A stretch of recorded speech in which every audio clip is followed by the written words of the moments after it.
sessions for CFAP and strategic case study level students organized by the Institute of Chartered Accountants of Pakistan, ICAP.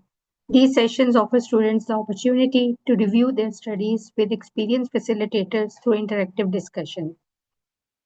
Conducting session on CFAP 4, Strategic Business Finance. The timings for from 5 p.m. to 6:30 p.m. with necessary breaks, which will be announced as needed. Sessions will be conducted online via Zoom and also will be uploaded on the ICAP YouTube channel. Students attending via Zoom can submit their questions through the question answer feature. Material used will be shared via link in the comment section of the YouTube video pinned for easy. We are lucky enough that we have Vatia with us for these sessions on CFAP 4. Mr. Taha is around 15 years of teaching experience. He has taught more than 25,000 students globally. His students have consistently achieved distinctions and outstanding academic results. He specializes in cost accounting, and financial management, and has been teaching these subjects to CA and other professionals qualification students for many years. His corporate experience includes nearly 4 years in the at Ernst & Young. Over to you, sir. Thank you so much. Thank you so much. Start करते हैं आज के session को। आज हमारा second session है। First जो हमारा सेशन हुआ था, जो कि कल हुआ था, उसमें हमने एक टॉपिक किया था जिसका नाम है adjusted present value. Adjusted present value का पूरा टॉपिक मैंने आप लोगों के साथ डिस्कस किया था। उसके एक हमने प्रॉपर जो है वो क्वेश्चन सॉल्व किया था, और उससे रेलेवेंट जो हैंड आउट है वो मैंने व्हाट्सएप ग्रुप पर प्रोवाइड भी कर दिया है। साथ में अगर किसी का कल का सेशन मिस हो गया था तो उसकी रिकॉर्डिंग आईकेप के यूट्यूब चैनल पर आने वाले एक दो दिनों में, कुछ दिनों में आप लोगों को प्रोवाइड कर दी जाएंगी। सो हमने लास्ट सेशन में एडजस्टेड प्रेजेंट वैल्यू का टॉपिक डिस्कस किया था। अच्छा, एक व्हाट्सएप ग्रुप मैंने बना दिया है। उस व्हाट्सएप ग्रुप पर मैंने आज का सेशन स्टार्ट होने से पहले आप लोगों के लिए कुछ हैंडआउट्स वहाँ पर शेयर किए हैं, जिसमें सबसे पहले एडजस्टेड प्रेजेंट वैल्यू जो मैंने लास्ट क्लास में पढ़ाया था उससे रिलेवेंट हैंडआउट है, उसके क्वेश्चन, उसके आंसर, और साथ में मैंने कॉर्पोरेट रिकंस्ट्रक्शन और मर्जर्स एंड एक्विजिशन का हैंडआउट भेजा है, और साथ में मैंने जो है वो एक एक्सेल की फाइल भेजी है जिसमें एक पर्टिकुलर वर्किंग हुई हुई है। सो ये सारे हैंडआउट्स आई होप कि आप सबको मिल गए होंगे। अगर आप कल जो हमारा सेशन हुआ था वो अटेंड नहीं किया और ग्रुप में एडिड नहीं है तो आज आप मुझे बता दीजिएगा, मैं आप लोगों को ग्रुप में ऐड कर दूंगा और उन्हें हैंडआउट्स को रीशेयर कर दूंगा। सो हमने कल एडजस्टेड प्रेजेंट वैल्यू का टॉपिक डिस्कस किया था। एडजस्टेड प्रेजेंट वैल्यू का जो टॉपिक है वो टॉपिक आपके पास, जैसे कि मैंने कहा कि 4-5 अटेम्प्ट्स में से एक बार आता है, लेकिन उसमें कुछ कॉम्प्लेक्स चीज़ें हमने डिस्कस करी थी। हमने ये डिस्कस किया था कि हमें लोन का रीपेमेंट शेड्यूल कैसे बनाना है, और अगर लोन का रीपेमेंट शेड्यूल बनाएंगे तो उस केस में टैक्स की वर्किंग कैसे की जाएगी। पिछले सेशन की रिकॉर्डिंग, आज के सेशन की रिकॉर्डिंग और आने वाले कल के सेशन की रिकॉर्डिंग इंशाल्लाह कुछ दिनों में आईकेप के यूट्यूब चैनल पर आप लोगों के लिए अवेलेबल होगी, और आप लोग वहां से, अगर आपकी कोई क्लास मिस हो गई तो आप उसकी रिकॉर्डिंग वहां से देख सकते हो। जहाँ तक व्हाट्सएप ग्रुप का ताल्लुक है, अगर आप उसमें नहीं हैं तो आप मुझे मैसेज भी कर सकते हैं ताकि मैं आप लोगों को व्हाट्सएप पर हैंडआउट्स प्रोवाइड कर दूं। सेशन अपलोड होने में एक दो दिन लग जाते हैं, लेकिन मैं ये समझ सकता हूँ कि आप सबका जो है वो टाइम ज़रूरी है और आने वाले कुछ दिनों में ही आपके पेपर्स हैं। सो इसलिए मैं अपना व्हाट्सएप नंबर भी शेयर कर रहा हूँ जहाँ से आपको हैंडआउट्स मिल जाएं। अब आप लोगों के पेपर का एक बहुत इम्पोर्टेंट टॉपिक, जिसके बगैर आपका पेपर जो है ना वो अधूरा है, जिसके बगैर आपका पेपर अधूरा है, जो आपके पेपर में हमेशा आता है, हर बार आता है, 15 मार्क्स, 20 मार्क्स, 25 मार्क्स का आता है, जो टॉपिक, जिस टॉपिक का एक सेपरेट मुकम्मल सवाल बनाकर दे दिया जाता है, जिस टॉपिक के दो पार्ट्स भी आ जाते हैं, जिस टॉपिक को दूसरे एरियाज में इंटीग्रेट कर कर भी पूछा जाता है, वो हम डिस्कस करने लगे हैं। और वो टॉपिक है आपका हेजिंग का टॉपिक। ठीक है। अच्छा, हेजिंग में इन इटसेल्फ दो चीज़ें जनरली पूछी जाती हैं। एक तो आपकी करेंसी हेजिंग, कि करेंसी जो है उसके रेट्स जो चेंज हो रहे हैं उसको कैसे हेज करना है, और दूसरा इंटरेस्ट रेट की हेजिंग। ये दो चीजें आपसे पूछी जाती हैं। इंटरेस्ट रेट की हेजिंग और करेंसी की हेजिंग, ये दो चीजें आपसे पूछी जाती हैं। ये दो चीजें आप लोगों को मालूम होनी चाहिए। ये दो चीजें जो है वो आपसे हर पेपर में ही पूछी जाएंगी, हर पेपर में ही पूछी जाती हैं, हर पेपर में ही पूछी जाएंगी, और आपके पेपर में भी ये आएंगी। और ये जरूरी एरिया है। आप लोगों ने अपने आईकेप के पास पेपर्स बहुत बार किए हुए होंगे। अगेन मैं एक ऐसा क्वेश्चन लेकर आया हूँ जो शायद आप लोगों ने पहले ना सॉल्व किया हो। आईकेप इन क्वेश्चंस को पूछ सकता है, जैसे कि कल एडजस्टेड प्रेजेंट वैल्यू का एक अनसीन क्वेश्चन किया। तो चलें इस क्वेश्चन को डिस्कस कर लेते हैं। और ये इंटरेस्ट रेट हेजिंग का क्वेश्चन है जो आज हम कर रहे हैं। ठीक है जी। काइंडली मुझे बस ये कंफर्म कर दीजिएगा कि स्क्रीन विजिबल है, मैं नज़र आ रहा हूँ, आवाज़ क्लियर है। और साथ में ये भी बताइएगा ज़रूर कि ये क्वेश्चन क्या आपने कभी पहले करा है या नहीं करा है। आई होप कि आप लोगों ने कभी भी ये क्वेश्चन पहले सॉल्व नहीं किया होगा। तो आप सबके लिए ये नया क्वेश्चन होगा, और इसलिए आप लोगों की अच्छी लर्निंग होगी इस सेशन में। ठीक है जी, स्टार्ट करें। कंफर्म कर दीजिएगा मुझे चैट बॉक्स में अपना मैसेज टाइप कर ताकि मैं अपना सेशन स्टार्ट करूं। अब इस क्वेश्चन में लिखा हुआ क्या है भाई? इस क्वेश्चन में लिखा हुआ है, Vartical company, a company based in the Eurozone, has expanded very rapidly over recent years by a combination of acquiring subsidiaries in foreign countries and setting up its own operations abroad. Vertical Companies Board has found that it increasingly difficult to monitor its activities, and Vertical Companies support function, including its treasury function, have struggled to cope with a greatly increased workload. Vertical Companies Board has decided to restructure the company on a regional basis, with regional boards and appropriate support functions. Managers in some of the larger countries in which Vertical Company operates are unhappy with reorganization on a regional basis and believe that operations in their countries should be given a large amount of autonomy and be supported by internal functions organized on a national basis. देखिए, पहला वाला paragraph theory से relevant है। यहाँ पर centralisation decentralisation की कुछ discussion है। हो सकता है कि पार्ट आपसे थ्योरी पूछना चाह रहा हो। आईकेप के रीसेंट ट्रेंड्स में देखा गया है कि थ्योरी की इंपॉर्टेंस इंक्रीज हो गई है। यहाँ से मेन जो है वो कहानी शुरू होती है। लिखता है, एज्यूम इट इज नाउ 1 अक्टूबर 2017। चलें जी, पहली चीज जो आपके लिए रेलेवेंट है वो है कि आज क्या दिन है।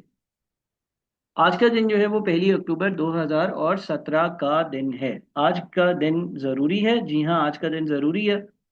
आज का दिन आपने नोट करना होता है। आज का दिन आपके पास 1 अक्टूबर 2017 है। The Central Treasury Function has just received information about a future transaction by a newly acquired subsidiary in Urea, where the local currency is the dinar. The subsidiary expects to receive 27 million dinars on 31st of January 2018।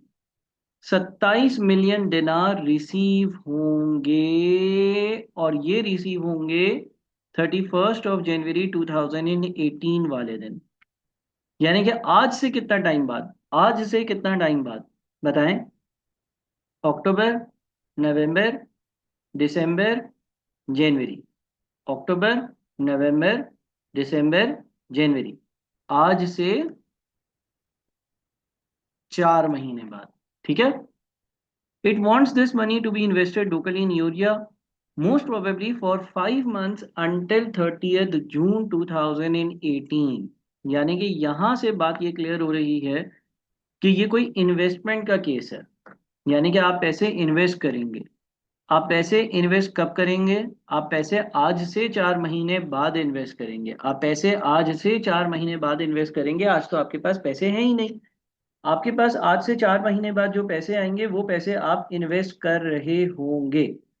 आज का दिन जो है वो 1 अक्टूबर का दिन है। 31 जनवरी यानी कि 1 फरवरी को आप पैसे इन्वेस्ट करेंगे। आज से 4 महीने बाद इन्वेस्टमेंट होगी। इन्वेस्टमेंट कितने टाइम पीरियड के लिए होगी? 5 महीनों के लिए होगी। कब तक होगी? 30 जून तक होगी। फेब, मार्च, अप्रैल, मई और जून। अगर आज से देखा जाए तो आज से 4 महीने बाद इन्वेस्टमेंट स्टार्ट होगी। आज से 4 महीने बाद इन्वेस्टमेंट स्टार्ट होगी। अगर आज से देखा जाए तो आज से 9 महीनों बाद इन्वेस्टमेंट एंड होगी। आज से 4 महीने बाद इन्वेस्टमेंट स्टार्ट होगी। आज से 4 महीने बाद इन्वेस्टमेंट स्टार्ट होगी और आज से 9 महीने बाद इन्वेस्टमेंट एंड होगी। इसको लिखने के लिए कभी कभी FRA में एक तरीका यूज होता है 4-9। 4-9 का मतलब ये है कि आज से कितने टाइम बाद इन्वेस्टमेंट होगी, 4 महीने बाद। आज से कितने टाइम बाद, आज से गिनेंगे, आज से कितने महीनों बाद, कितने टाइम बाद इन्वेस्टमेंट एंड होगी, आज से 9 महीनों बाद। ठीक है जी। इन्वेस्टमेंट का सवाल है। इन्वेस्टमेंट के सवाल में किस चीज का रिस्क होता है? कोई अगर मुझे बता सके, अगर कोई इन्वेस्टमेंट का सवाल है, आपको क्या रिस्क क्या होता है? आपको रिस्क ये होता है कि इंटरेस्ट रेट डिक्रीज ना हो जाए, ये याद रखिएगा। इन्वेस्टमेंट के क्वेश्चंस में आपको ये रिस्क होता है कि इंटरेस्ट रेट डिक्रीज ना हो जाए, क्योंकि अगर इंटरेस्ट रेट डिक्रीज हुआ तो आपको आपके डिपॉजिट पर कम रिटर्न मिलेगा। ठीक है। Vertical company's treasury team is aware that economic conditions in Urea are currently uncertain. The central bank base rate in Urea is currently 4.2%। 4.2% का जो है ना वो रेट है। ठीक है ना। और ये कौन सा रेट है? ये बेस रेट है। बेस रेट, बेस रेट जो है वो चेंज होता है।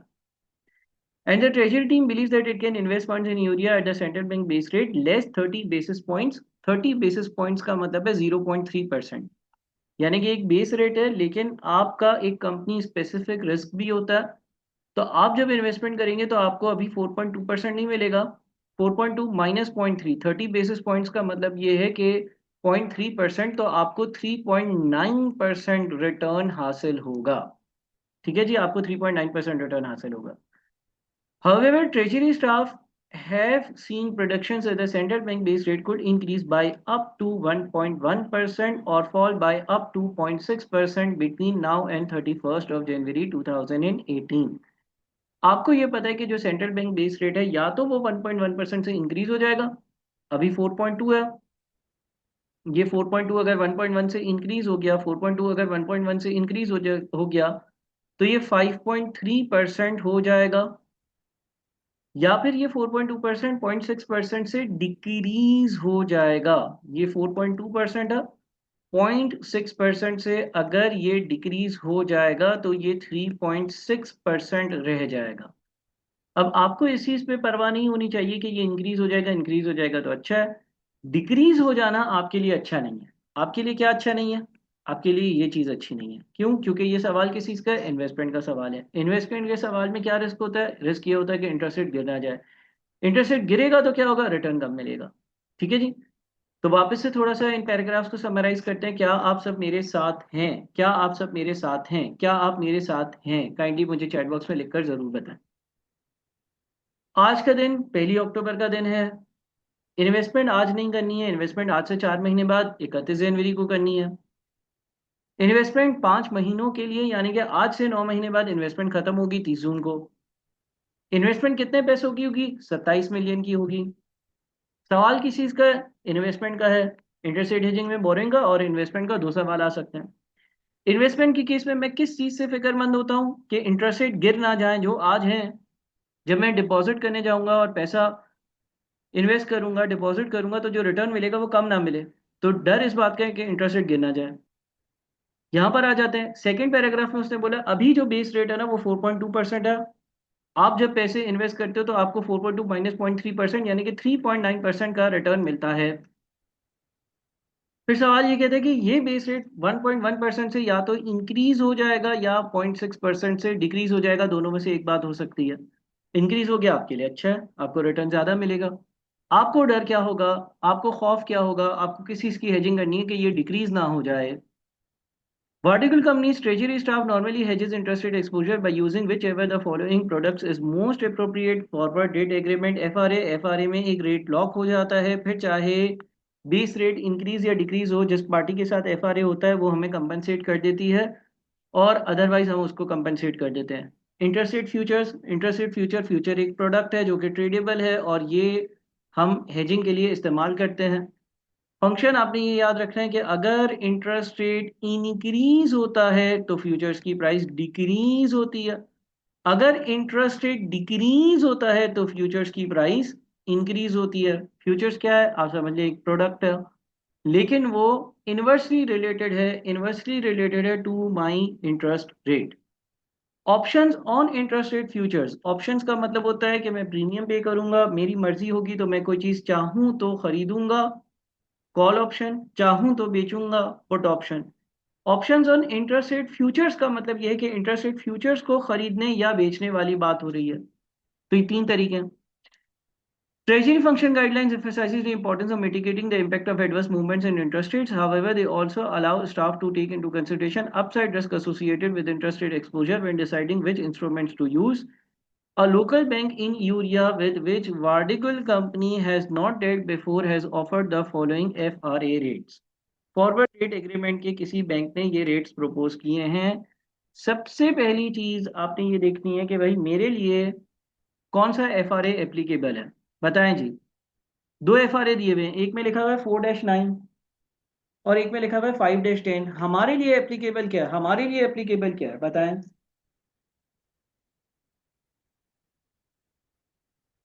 हमारे लिए एप्लीकेबल 4-9 है। 4-9 हमें ये बताता है कि कब लोन का पीरियड या इन्वेस्टमेंट का पीरियड स्टार्ट होगा और एंड होगा। वो आज से 4 महीने बाद स्टार्ट होगा और आज से 9 महीने बाद एंड होगा। 5.02% का एफआरए जो है, अगर हम एफआरए के थ्रू हेजिंग करें, अगर हम फॉरवर्ड रेट एग्रीमेंट के थ्रू हेजिंग करें तो 5.02% जो है ना, 5.02% जो है ना वो रेट होगा। ठीक है जी, 5.02% जो है ना वो रेट हमारे पास बनेगा। अच्छा, अब एफ आर ए की वर्किंग कैसे होती है। एफ आर ए की वर्किंग कैसे होती है, देखिए इस सवाल में दो पॉसिबिलिटीज हैं। पॉसिबिलिटी नंबर वन ये है कि बेस रेट इंक्रीज होकर 5.3% हो जाए। पॉसिबिलिटी नंबर टू है कि बेस रेट डिक्रीज होकर 3.6% हो जाए। ठीक है ना। मैं पहली पॉसिबिलिटी पर जाता हूँ। लेट्स एज्यूम कि बेस रेट इंक्रीज हो जाता है और बेस रेट इंक्रीज होकर 5.3% हो जाता है। बेस रेट इंक्रीज हो जाता है और बेस रेट इंक्रीज होकर 5.3% हो जाता है। हमेशा याद रखिएगा कि ये जो प्रोडक्ट्स होंगे ना, ये बेस रेट्स से लिंक्ड होंगे। बेस रेट्स को हेज कर रहे होंगे, बेस रेट से लिंक्ड होंगे। ये वाली जो बात थी ना कि आपको 30 बेसिस पॉइंट्स कम मिलता है अपनी इन्वेस्टमेंट पर, ये कंपनी स्पेसिफिक बात है। अब होगा क्या, एफआरए की वर्किंग करता हूं। पहली पॉसिबिलिटी ये है कि जो बेस रेट है, पहली पॉसिबिलिटी ये है कि जो बेस रेट है, जो बेस रेट है वो 5.3% पर चला जाए। जो बेस रेट है वो 5.3% पर चला जाए। पहली पॉसिबिलिटी ये है कि जो बेस रेट है वो 5.3% पर चला जाए। इस केस में जो मैंने पैसे इन्वेस्ट किए हुए होंगे, इस केस में जो मैंने पैसे किए हुए होंगे इन्वेस्ट, उस पर तो मुझे जिस बैंक में मैंने रखे होंगे ना पैसे, उससे जो इंटरेस्ट मिलेगा वो कैसे मिलेगा। एक तो मेरी एक इन्वेस्टमेंट इनकम होगी ना, इंटरेस्ट इनकम, इंटरेस्ट इनकम। जहां पर मैंने पैसे रखे हुए हैं, जहां पर मैंने पैसे रखे हुए हैं वहां से मुझे क्या रिटर्न मिलेगा, 5.3% माइनस 0.3% इंटू 27 मिलियन इंटू 5/12। जहां पर मैं पैसे रखूंगा उससे एफआरए का कोई लेना देना नहीं है। तो जहां पर मैंने पैसे रखे होंगे, बेस रेट 5.3% है, मुझे बेस रेट से 0.3% कम मिलता है, 5% बन गया। ये जो 5% है इस पर मैंने 27 मिलियन रुपए इन्वेस्ट करे हुए हैं 5 महीनों के लिए। तो यहाँ से मुझे 0.5625 मिलियन का रिटर्न मिलेगा। ये बात क्लियर है। ठीक है, इसमें अभी एफआरए का कोई अमल दखल नहीं है। ये रिटर्न मुझे उस बैंक से मिलेगा जिसमें मैंने 27 मिलियन रखे हैं। अगर बेस रेट 1.1% से इंक्रीज होकर 5.3% पर जाता है, मुझे जो रिटर्न मिलता है वो बेस रेट से 0.3% कम मिलता है। तो मुझे जो रिटर्न मिलेगा वो 0.5625 मिलियन का रिटर्न मिलेगा। ये मेरी इंटरेस्ट इनकम होगी। अगर मैंने एफआरए एग्रीमेंट किया हुआ है, अगर मैंने एफआरए एग्रीमेंट किया हुआ है 5.02% पर किया हुआ है, 5.02% पर किया हुआ है, अगर मैंने एफआरए एग्रीमेंट किया हुआ है 5.02% पर किया हुआ है, 5.02% पर किया हुआ है, इसका मतलब क्या है, इसका मतलब ये है कि जिससे भी मैंने ये एफ आर ए एग्रीमेंट किया हुआ है वो ये कह रहा है कि देखो जो बेस रेट होगा ना उसको हम एडजस्ट कर कर 5.02% पे ले आएंगे। अगर बेस रेट 5.02% से ज्यादा हुआ, यानी कि तुम ज्यादा कमा रहे हो, तो तुम ज्यादा वाली कमाई मुझे दे दोगे। अगर बेस रेट 5.02% से कम हो तो इसका मतलब तुम्हें इंटरेस्ट इनकम कम मिल रहा होगा, जो डिफरेंशियल होगा मैं तुम्हें कंपनसेट कर दूंगा। ये टू वे अप्रोच होती है। एफआरए में कभी आप एफआरए वाली पार्टी को पेमेंट करते हो, कभी आप वहां से पैसा रिसीव करते हो। अगर आपने 5.02% का एफआरए किया हुआ है और बेस रेट 5.3% पर चला जाता है, तो एफआरए वाली पार्टी को आपने कंपनसेशन देनी होगी, आपने पेमेंट करनी होगी। एफआरए वाली पार्टी बोलेगी कि तुमने हमसे 5.02% का एफआरए साइन किया हुआ है और तुम दूसरी जगह पर 5.3% कमा रहे हो, ये जो ज्यादा कमा रहे हो ये हमें दे दो, और आपको देना पड़ेगा। बात समझ में आ रही है? बात समझ में आ रही है? अगर बेस रेट ऊपर चला गया उसका फायदा मैं हासिल नहीं कर सकता। अगर बेस रेट 5.02% से ऊपर चला गया उसका फायदा मैं हासिल नहीं कर सकता। अगर मैंने एफआरए किया हुआ है, जिस बैंक से एफआरए किया हुआ है उसको मुझे ये पैसे वापस करना पड़ेंगे, और ये 0.0315 बनते हैं। 0.0315 मिलियन बनते हैं। ठीक है, 0.5625 माइनस 0.0315, ये 0.531, 0.531 मिलियन बनता। ठीक है जी। इफेक्टिव रेट अगर आप देखेंगे ना, इफेक्टिवली जो आपको कमाई हो रही होगी, इफेक्टिवली जो आपको कमाई हो रही होगी ना, वो 5.02 जो एफआरए का रेट है माइनस 0.3, यानी कि 4.72% हो रही होगी। आप चेक भी कर सकते हैं, आप चाहें तो आप चेक भी कर लें कि ये कमाई क्या 4.72% के हिसाब से मैच कर रही है। 4.72% अगर मेरा इफेक्टिव अर्निंग का रेट हो, 27 मिलियन की इन्वेस्टमेंट हो और 5 महीने के लिए हो, तो आप देख लें 27 इंटू 4.72% इंटू 5/12, ये 0.531 ही बनता है। यानी कि पता ये चला कि अगर हम एफआरए या फॉरवर्ड रेट एग्रीमेंट साइन कर लेते हैं, अगर हम एफआरए या फॉरवर्ड रेट एग्रीमेंट साइन कर लेते हैं और अगर जो बेस रेट है वो उससे ऊपर चला जाता है, तो उसका फायदा मैं हासिल नहीं कर पाऊंगा। मैं हासिल नहीं कर पाऊंगा। मैंने जहां इन्वेस्टमेंट करी है उधर से 5.3 माइनस 0.3, यानी कि 5% कमाया।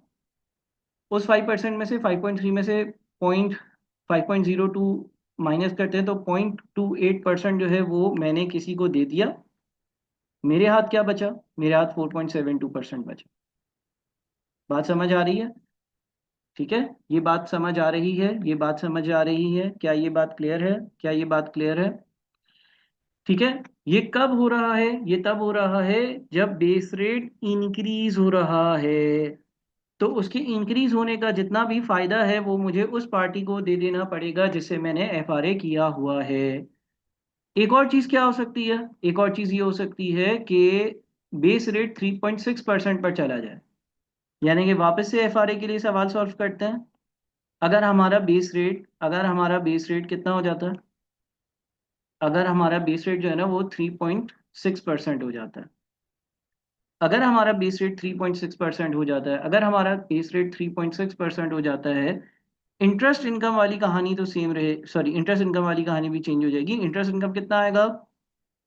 3.6% माइनस 0.3% इंटू 27 मिलियन इंटू 5/12। ठीक है, 3.6 माइनस 0.3, 3.3% इंटू 27 मिलियन इंटू 5/12, ये 0.37125 बनता है। 0.37125 मिलियन बनता है। लेकिन इस केस में क्या हुआ है? इस केस में जो हमारा बेस रेट है वो गिर गया है, और गिर कर वो 3.6% हो गया। तो एफआरए वाली पार्टी आएगी, एफआरए पार्टी से हम रिसीव करेंगे। क्या रिसीव करेंगे? एफआरए वाली पार्टी जो है ना हमें बोलेगी कि भाई तुम जितना कम कमा रहे हो 5.02% से बेस रेट्स पर, वो हमसे ले लो। तो वो हमें पे करेगी, वो हमें पे करेगी जितना भी 5.02 और 3.6 के बीच का डिफरेंस है, यानी कि 1.42% है। 1.42% जो भी बनता है अमाउंट, ये 0.15975 बनता है। 0.15975 मिलियन ये एफआरए वाली पार्टी हमें देगी, और हमारा टोटल जो है ना वो 0.37125 प्लस 0.15975, यानी कि 0.531 मिलियन पर चला जाएगा। ठीक है जी। एफआरए में आपका इफेक्टिव जो एंड रिजल्ट होगा वो सेम रहेगा, क्योंकि जितने से रेट गिर रहा है सामने वाली पार्टी आपको वो कंपनसेट कर रही है, इंक्रीज हो रहा है तो आप सामने वाली पार्टी को कंपनसेट कर रहे हो। ये एक आसान सा प्रोडक्ट था जिसको हम फॉरवर्ड रेट एग्रीमेंट कहते हैं। ये मैंने आप लोगों के साथ कर दिया। क्या यहाँ पर कोई मसला है? अगर है तो मुझसे डिस्कस कर लें। ठीक है, काइंडली अपने इश्यूज को डिस्कस कर लें, और अगर कोई मसला नहीं है तो मुझे कंफर्म करें, हम अगली प्रोडक्ट पर चलें जो कि आपके पेपर के लिए बहुत ज़रूरी है। चलिए जी आगे बढ़े।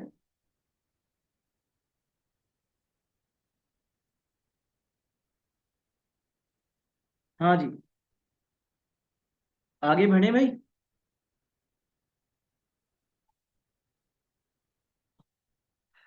3.6% बिल्कुल क्वेश्चन में गिवन है। अगर आप क्वेश्चन देखें तो आपके पास इनिशियली जो बेस रेट दिया हुआ था वो 4.2% दिया हुआ था, और फिर सवाल ने ये कहा हुआ था कि ये बेस रेट 0.6% से कम हो सकता है, ये एक पॉसिबिलिटी है। यानी कि 4.2 में से 0.6 माइनस करें तो 3.6% आ जाता है।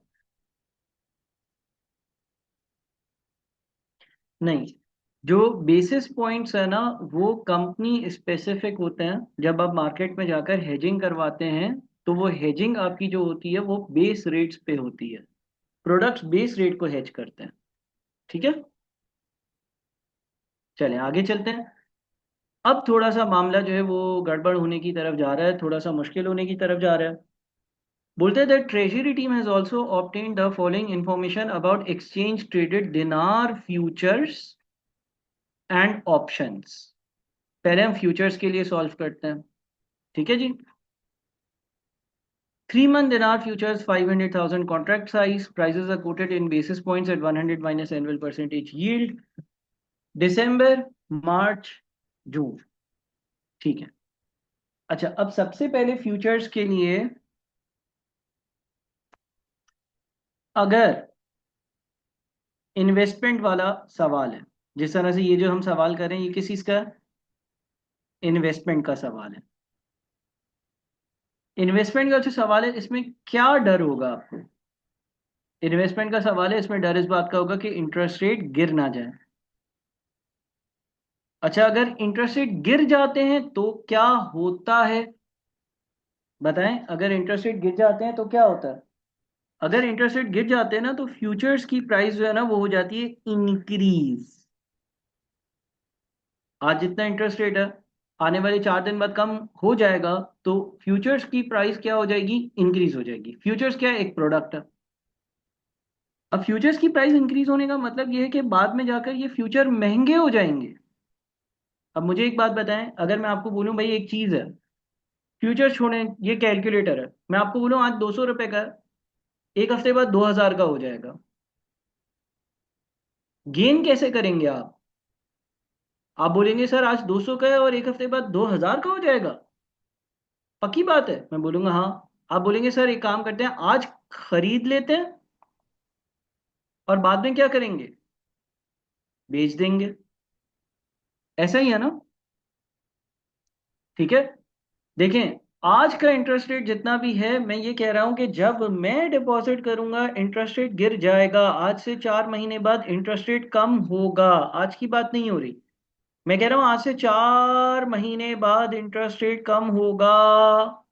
इसी चीज की हेजिंग करनी है। तो आपको पता है कि अगर आज से 4 महीने बाद इंटरेस्ट रेट कम हो जाएगा तो आज से 4 महीने बाद फ्यूचर्स की प्राइस इंक्रीज हो जाएगी। ठीक है। तो इन्वेस्टमेंट के केस में हमें ये पता होता है, हमें इस चीज़ की हेजिंग करनी है कि इंटरेस्ट रेट गिर ना जाए। इंटरेस्ट रेट अगर गिरेगा तो फ्यूचर्स की प्राइस इंक्रीज होगी। ये दोनों इन्वर्सली रिलेटेड है। अब फ्यूचर मार्केट में गेन कैसे करना? Buy now sell later. Buy now sell later का क्या मतलब है? आज फ्यूचर सस्ते हैं, आज खरीद लो, बाद में बेच देना, तो गेन होगा। इसको हम go long in the market भी कहते हैं। गो लॉन्ग का मतलब है बाय नाउ सेल लेटर।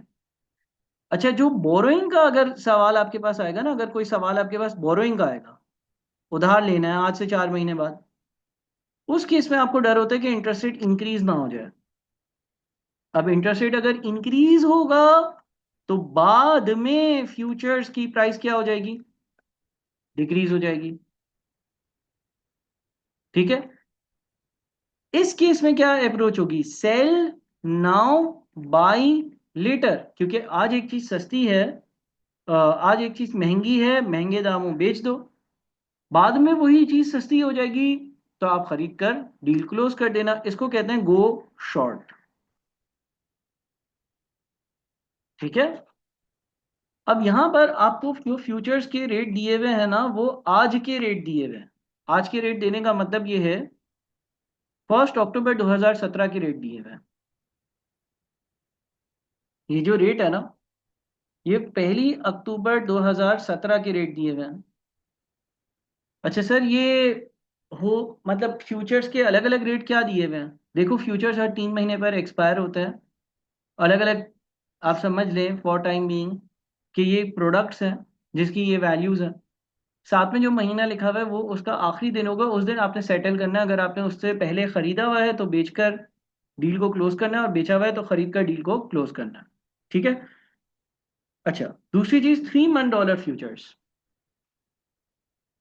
ये देख लीजिएगा कि आपके सवाल में क्या कोई मंथ्स लिखे हुए हैं साथ में या नहीं। जनरली 3 मंथ्स लिखे हुए होंगे, अदरवाइज हो सकता है कुछ ना लिखा हुआ हो।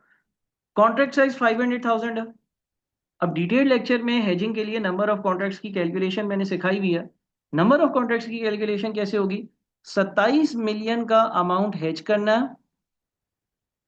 एक कॉन्ट्रैक्ट का अमाउंट 0.5 मिलियन है तो 0.5 से डिवाइड करेंगे।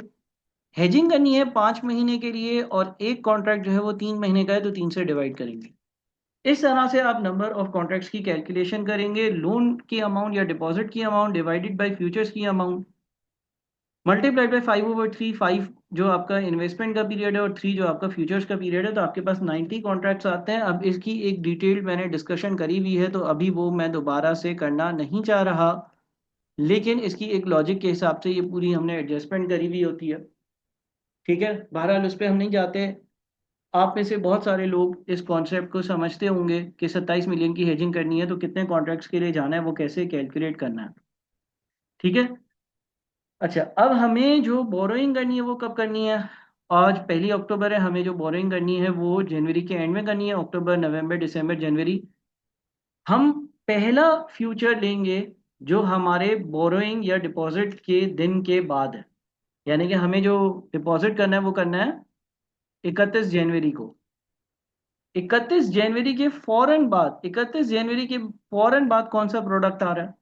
31 जनवरी के फौरन बाद का मतलब करीब तरीन बाद हो और करीब तरीन हो।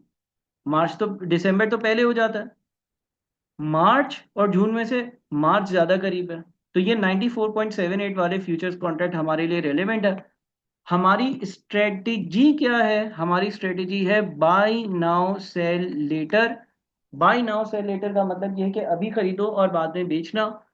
अभी खरीदो और बाद में बेचना इसलिए क्योंकि इंटरेस्ट रेट्स अगर डिक्रीज होंगे तो फ्यूचर्स की प्राइस इंक्रीज होगी। आज आप सस्ते दामों खरीद लो और बाद में महंगे दामों बेच देना। तो हम खरीदेंगे 94.78 पर बाई नाउ, आज खरीदेंगे। बेचेंगे कब, 31 जनवरी वाले दिन। अब 31 जनवरी वाले दिन की एक्सपेक्टेड फ्यूचर्स की प्राइस कैलकुलेट करनी होगी। अगेन इसमें दो चीजें हैं। नंबर वन, पहली बात क्या थी, पहली बात ये थी कि बेस रेट 4.2 से 1.1 पर 1.1 से इंक्रीज होकर 5.3 पर चला जाए। ठीक है।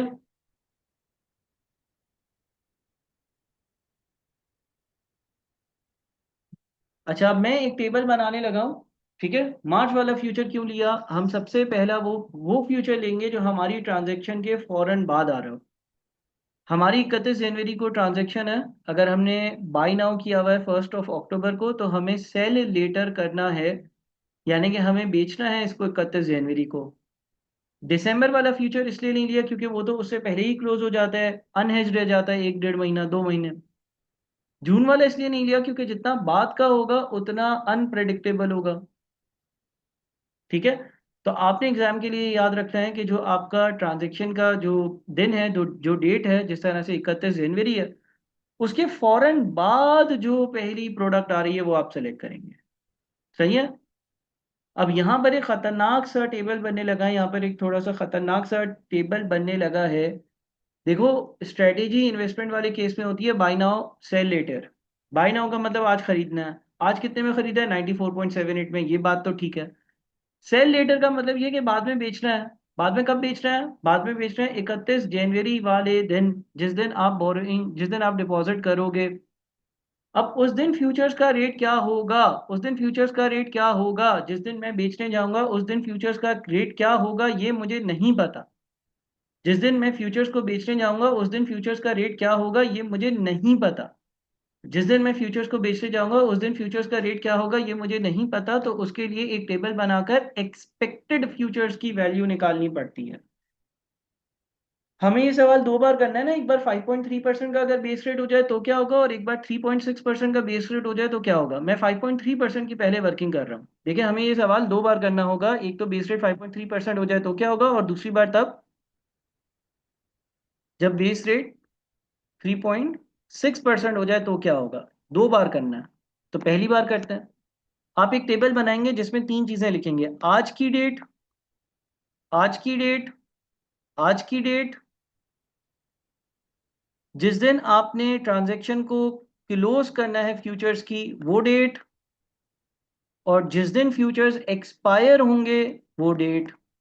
आज की डेट, जिस दिन डील को क्लोज करना है, और जिस दिन फ्यूचर्स एक्सपायर होंगे वो डेट।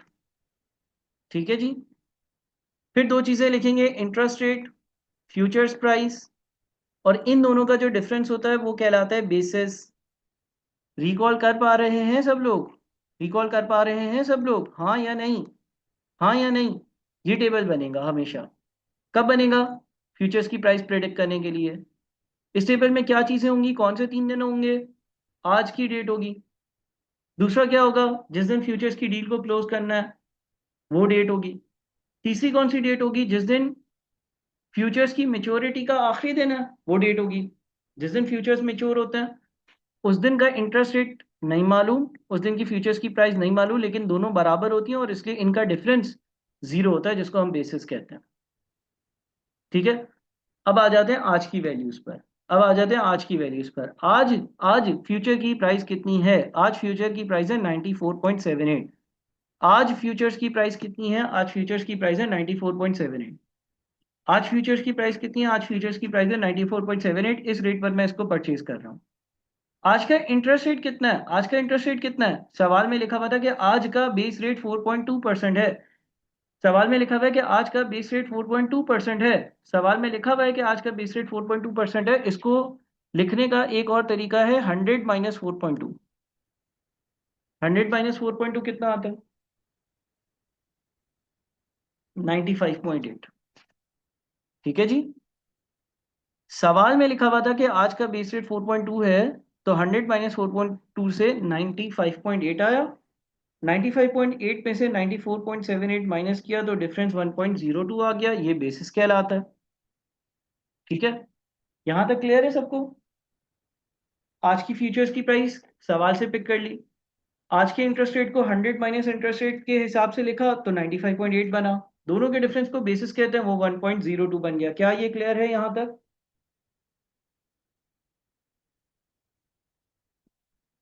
क्लियर है? ठीक है। अब ये जो दोनों का डिफरेंस है ना, इंटरेस्ट रेट का, फ्यूचर्स प्राइस का, जिसको हम बेसिस कहते हैं 1.02, ये लीनियरली डिमिनिश होता है। लीनियरली डिमिनिश होता है यानी कि हर महीने इक्वल इक्वल अमाउंट से कम हो रहा होगा। 1 अक्टूबर से 31 मार्च, 1 अक्टूबर से 31 मार्च कितने महीने हुए? 1 अक्टूबर से 31 मार्च कितने महीने हुए? अक्टूबर, नवंबर, दिसंबर, 3 महीने। जनवरी, फेब, मार्च, तीन और महीने, 6 महीने हुए। इसका मतलब ये जो 1.02 है ना, ये 1.02, ये 1.02 6 महीने में जीरो बन रहा है। ये 1.02 6 महीने में जीरो बन रहा है। ये 1.02 6 महीने में जीरो बन रहा है, यानी कि हर महीने कितना डिक्रीज हो रहा है? 0.17। ठीक है। देखिए ये जो बेसिस होती है ना, ये मंथली टाइम इंटरवल पर इक्वली डिमिनिश होती हैं, रिड्यूस होती हैं, ख़त्म होती हैं। 1.02 का डिफरेंस जो है वो ज़ीरो हो जाएगा 1 अक्टूबर और 31 मार्च के बीच, यानी कि 6 महीने के वक्फे में 1.02 ज़ीरो बन जाएगा। तो हर महीने ये 0.17 से कम होगा। हर महीने अगर ये 0.17 से कम होगा, हर महीने अगर ये 0.17 से कम होगा, तो इसका मतलब ये कि ये 1.02 जो है वो 0.17 से कम हुआ, फिर कम हुआ, फिर कम हुआ, फिर कम हुआ, फिर कम हुआ, हर महीने 0.17 से कम हो रहा है। 31 मार्च को ये कितना बच गया होगा? फरवरी का और मार्च 2 महीने बाकी हैं, तो ये बचा हुआ जो होगा ये 0.34 होगा। ठीक है। देखें 1 अक्टूबर को 1.02 है, फिर 0.17 कम हुआ। ठीक है। तो बच गया कितना? 0.85। ये कौन सी तारीख होगी? ये एक महीना गुजर गया ना, तो ये आपके पास 1 नवंबर होगा। इसी तरह से फिर 1 दिसंबर, 1 जनवरी, 1 फेब, हर बार ये 0.17 से कम हो रहा है। वापस से 0.17 से कम हुआ होगा, तो ये कितना बच गया होगा? 0.68। फिर 0.17 से कम हुआ होगा, तो ये कितना बच गया होगा? 0.51। फिर 0.17 से कम हुआ होगा, तो कितना बच गया होगा? 0.34। ठीक है। ये 1 फरवरी आ गई, 1 फरवरी यानी कि 31 दिसंबर, ये वैल्यू आ गई। अच्छा, फिर हम जो सवाल कर रहे हैं उसमें हम पहले ये देख रहे हैं कि अगर बेस रेट 5.3% हो जाए, अगर बेस रेट 5.3% हो जाए तो 100 - 5.3 कितना होता है? 100 - 5.3 हो जाता है 94.7। यह आ गया 94.7। ठीक है। अब इस वैल्यू को as a balancing figure calculate कर लें। इस वैल्यू को as a balancing figure calculate कर लें, यानी कि इन दोनों का डिफरेंस ले लें। 94.7 और 0.34 का डिफरेंस लेते हैं तो 94.36 आता है। ये 94.36 आ रहा है। ये है आपकी expected futures price on the date of transaction. ये आपकी expected futures price on the date of transaction है। 94.7 कैसे आया? देखो हम अभी जो सवाल कर रहे हैं उसमें हम ये कह रहे हैं कि व्हाट इफ के बेस रेट इंक्रीज होकर 5.3% हो जाए, है ना। 4.2% था। हम पहला पार्ट कर रहे हैं जिसमें उसने बोला था कि ये बेस रेट 1.1% से इंक्रीज होकर 5.3% हो सकता है। तो अगर 5.3% हो जाएगा तो 100 - 5.3% क्या बनेगा? 100 - 5.3% जो है वो 94.7 बन रहा होगा। क्लियर है? ठीक है। ठीक है। एक और बार यही एक्सरसाइज कर लेते हैं आगे बढ़ने से पहले। देखो हमें हमें दो बार सवाल सॉल्व करना था। व्हाट इफ के बेस रेट इंक्रीज होकर 5.3% हो जाए, व्हाट इफ के बेस रेट 0.6 से डिक्रीज होकर 3.6% हो जाए। मैं दोबारा से ये टेबल बनाता हूँ, दोबारा से ये टेबल बनाता हूँ सेकंड बेस रेट के लिए। सेकंड पॉसिबिलिटी क्या थी? यार रिपीट करना, अभी मैंने डिटेल में समझाया तो है, चलो मैं दोबारा से यहाँ पर कर रहा हूँ, दोबारा से कर रहा हूँ सेकंड पॉसिबिलिटी के लिए जिसमें बेस रेट चला जाएगा 3.6% पर। ठीक है। ये सेकंड पॉसिबिलिटी है ना। अगेन 1 अक्टूबर लिखेंगे, फिर 31 जनवरी लिखेंगे, फिर 31 मार्च लिखेंगे। दोबारा से टेबल बना रहा हूँ, देख लें सब। इंटरेस्ट रेट लिखेंगे, फ्यूचर्स प्राइस लिखेंगे, दोनों के डिफरेंस को बेसिस कहेंगे। सवाल में दो बार ये टेबल बनाने थे इसलिए दूसरी बार बना रहा हूँ। ठीक है।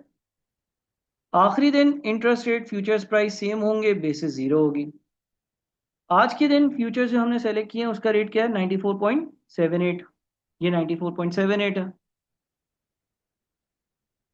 आज के दिन का इंटरेस्ट रेट कितना है?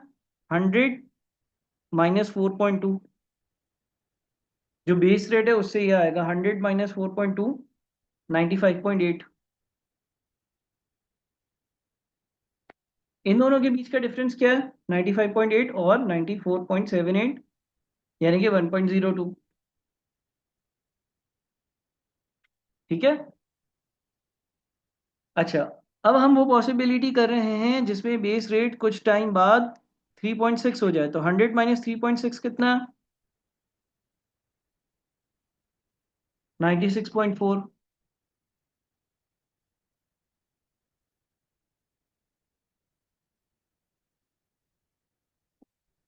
अच्छा, बेसिस कैसे आएंगे? देखो यार, बेसिस की वैल्यू जो है वो 1.02 से ज़ीरो हो जाएगी 6 महीने में। देखो ना, यहाँ से यहाँ कितने महीने हैं? यहाँ से यहाँ 6 महीने हैं। यानी कि 1.02 6 महीने में ज़ीरो बन जाएगा, यानी कि हर महीने कितना कम हो रहा है? 1.02 को 6 से डिवाइड करो, हर महीने 0.17 से कम हो रहा है ना। और 31 जनवरी से 31 मार्च कितने महीने हैं? फरवरी और मार्च 2 महीने हैं। 2 महीने बाकी है ना, तो 2 महीने का अनएक्सपायर्ड बेसिस होगा 0.34। भाई हर महीने 0.17 से कम होता है ना और जीरो पर जाता है। आप यूं भी देख सकते हो ना कि ये 2 महीने बाकी हैं। 6 महीने का 1.02 है, तो 2 महीने का कितना होगा? आप ऐसे कर लो, 1.02 को 6 से डिवाइड करो और 2 से मल्टीप्लाई कर दो। ठीक है, ऐसे भी कर सकते हो। अब बताओ कि जो फ्यूचर्स की प्राइस है वो क्या होगी। इनका डिफरेंस ले लो। 96.4 माइनस 0.34, 96.06। ठीक है, आया कुछ समझ? कुछ समझ आया भाई, बताएं। अब बताएं, कोई सवाल है? ठीक है, अब बताएं कोई सवाल है?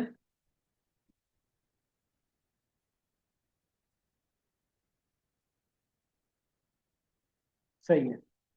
अब देखो फ्यूचर्स में क्या होता है, फ्यूचर्स में कुछ इस तरह से होता है। हमारे पास केस 1 वो है जिसमें हमारा बेस रेट जो है 5.3% हो जाए। इस केस में हम इन्वेस्टमेंट जब करेंगे तो उस इन्वेस्टमेंट पर क्या कमाएंगे? इन्वेस्टमेंट पर हम कमाएंगे 5.3% का base rate minus company specific adjustment 0.3% की, मल्टीप्लाइड बाय 27 मिलियन का अमाउंट है, मल्टीप्लाइड बाय 5 महीने की इन्वेस्टमेंट है। ठीक है, दूसरा भी कर लेता हूँ। और जब बेस रेट हो जाएगा 3.6%, उस केस में क्या होगा? 3.6% का बेस रेट है, 0.3% उससे कम मैं कमाता हूँ, 27 मिलियन की अमाउंट है, 5 महीने की बात हो रही है। सही है, पहले तो ये कैलकुलेट कर लेते हैं। 5.3 माइनस 0.3 इंटू 27 इंटू 5/12, यह आता है 0.5625 मिलियन।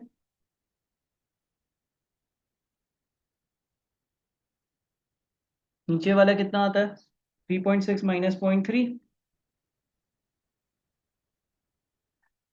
इंटू 27 इंटू 5/12, यानी कि 0.37125 मिलियन। ये नॉर्मल मार्केट में हो रहा होगा। और फ्यूचर मार्केट में क्या होगा? फ्यूचर मार्केट में क्या होगा? फ्यूचर मार्केट में आपने बाई नाउ सेल लेटर किया हुआ। फ्यूचर मार्केट में क्या होगा? फ्यूचर मार्केट में बाई नाउ सेल लेटर किया हुआ। इसकी लॉजिक हमने समझी। बाई नाउ कितने पे? पहले वाले केस में 94.78 पर खरीदा, 94.36 पर बेचा। बाई नाउ सेल लेटर थी ना अप्रोच। 94.78 पर खरीदा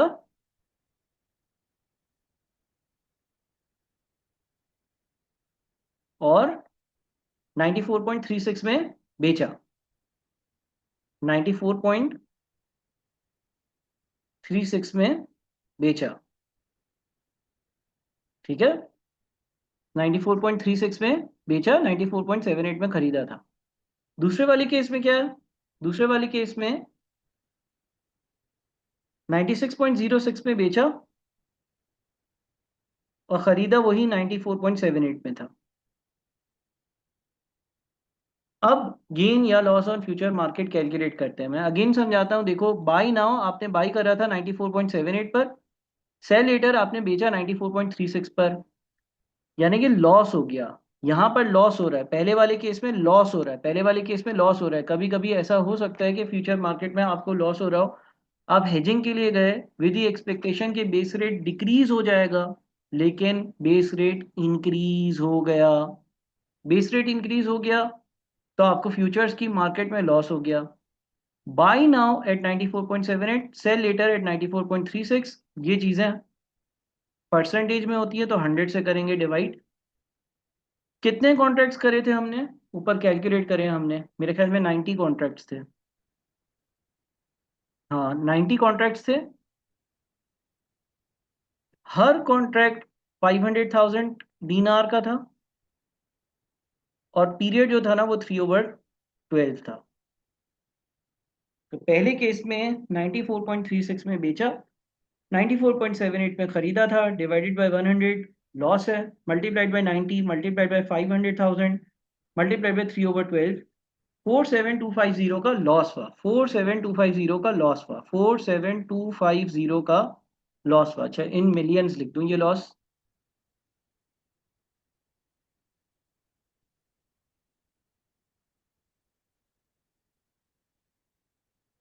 लॉस जो है वो इन मिलियंस लिख दूंगा, 0.04725।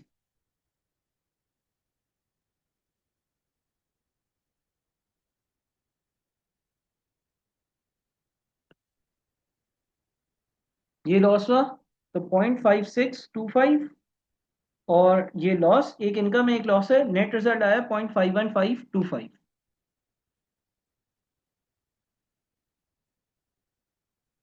ठीक है। देखो कभी कभी ऐसा होता है कि हम हेजिंग के लिए जाते हैं लेकिन चीजें बुरी नहीं होती, बेहतर हो जाती हैं। तो हमारी इनकम ज्यादा थी लेकिन हेज प्रोडक्ट ने हमें लॉस दे दिया। हम तो हेजिंग के एक्सपेक्टेशन से कर रहे थे कि बेस रेट डिक्रीज हो जाएगा और मेरी कमाई कम होगी। यहाँ तो कमाई ज्यादा हो गई, लेकिन क्योंकि आपने हेजिंग करी हुई थी तो उस मार्केट में आपको लॉस हुआ। अब दूसरा वाला जो केस है वो वाला केस है जिस केस की हेजिंग करना चाह रहे थे हम। बेस रेट 4.2% के बजाय 3.6% पर चला गया, जिसकी वजह से जो कमाई करनी थी उससे कम कमाई हुई है, लेकिन फ्यूचर्स मार्केट में आपको गेन हो जाएगा। बाय नाउ सेल लेटर से आपने 96.06 में बेचा, खरीदा था 94.78 में। अच्छा ये होता है परसेंटेजेस में तो 100 से डिवाइड कर दें।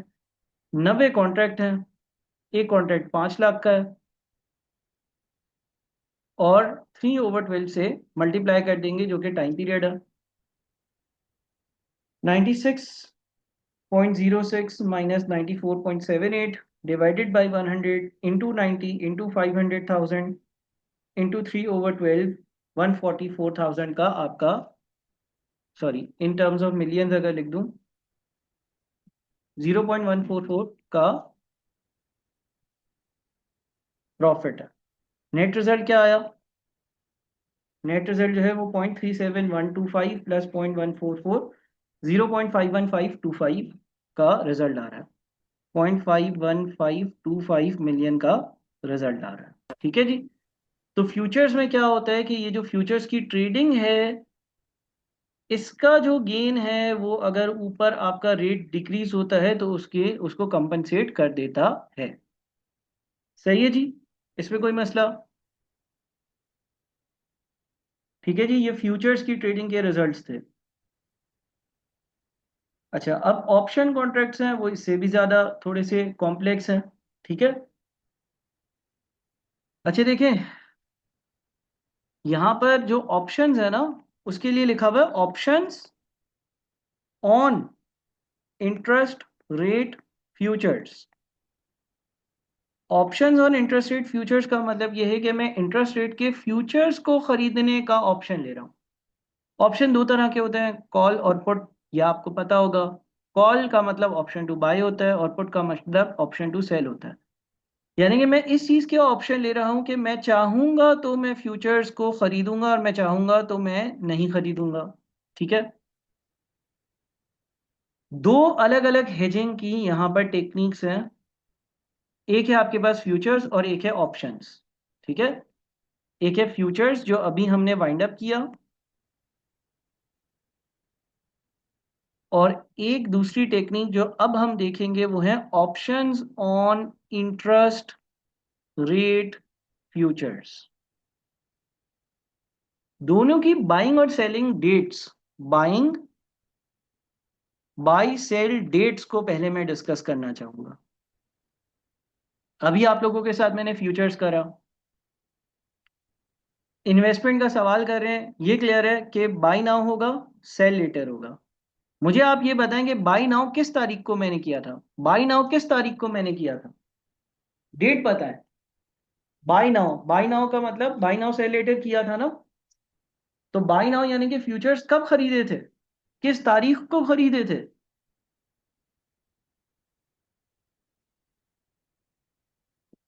हाँ जी, भाई आपने बाई नाउ सेल लेटर में बाई कब किए, फ्यूचर्स बाई कब किए, आपने बाई कब किया था, हाँ आपने 1 अक्टूबर को बाई किया था। एक्सेलेंट, ठीक है।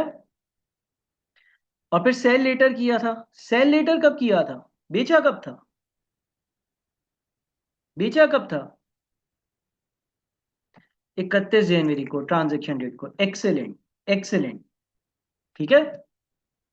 अब options on interest rate future में, नहीं मार्च में नहीं ना, मार्च में क्यों, 31 जनवरी जिस दिन हम इन्वेस्टमेंट करते हैं ना उस दिन हम डील को क्लोज करते हैं। मार्च तक तो वो उसकी डेट थी, मार्च तक डेट थी, लेकिन हम जिस दिन इन्वेस्टमेंट कर देते हैं उस दिन हम इस डील को क्लोज कर देते हैं, यानी कि फ्यूचर मार्केट में सेटलमेंट कर देते हैं, मार्च तक नहीं जाते, ठीक है अली।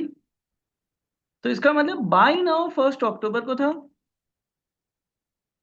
सेल लेटर 31 जनवरी को था। और बाय नाउ सेल लेटर की अप्रोच क्यों थी, इसकी एक लॉजिक हमने समझी, ठीक है।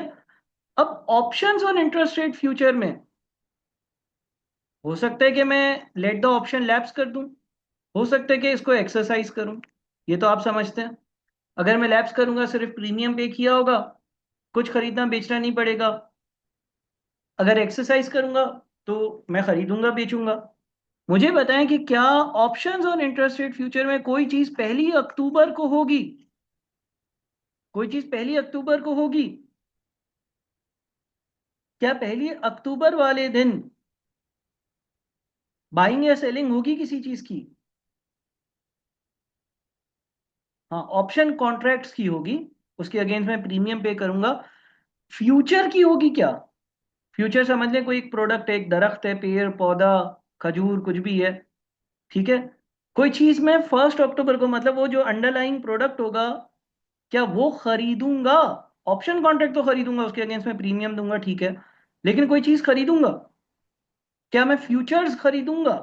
जिस तरह से जब मैं प्योरली फ्यूचर्स को फ्यूचर्स से हेज कर रहा था तो मैं कहता था 1 अक्टूबर को खरीदो, 31 जनवरी को बेचो और गेन को रियलाइज करो। ऑप्शन कॉन्ट्रैक्ट में मैं 1 अक्टूबर को कुछ नहीं करूंगा, ठीक है। ऑप्शन कॉन्ट्रैक्ट में 1 अक्टूबर को कुछ भी नहीं होगा, 31 जनवरी को ही जो होना है वो होगा, ये जहन में रखना। 31 जनवरी वाले दिन एक तो मेरे पास एक्सरसाइज प्राइस होगी, हो सकता है कॉल हो सकता है पुट हो। एक्सरसाइज प्राइस का मतलब यह है कि कोई चीज अगर मैं चाहूंगा तो इस रेट पर खरीद या बेच सकता हूं। और एक ओपन मार्केट रेट होगा, ओपन मार्केट होगी, जो भी होगा ना वो इसी दिन होगा, इधर भी गेन या लॉस ही होगा, लेकिन जो होगा वो इस ही दिन होगा, ये याद रखना। 1 अक्टूबर को आप फ्यूचर्स खरीद कर नहीं बैठोगे, जो करना है, जो करना है 31 जनवरी को ही होगा, जो करना है 31 जनवरी को ही होगा, जो करना है 31 जनवरी को ही होगा। ये बात याद रहेगी, ये बात याद रहेगी ना तो हम आराम से सवाल सॉल्व कर सकते हैं। इस चीज को नहीं कंफ्यूज करना कि हम 1 अक्टूबर को कोई चीज खरीदने या बैठने बैठेंगे, खरीदने या बेचने बैठेंगे, जो करेंगे हम 31 जनवरी को ही करेंगे, ठीक है भाई।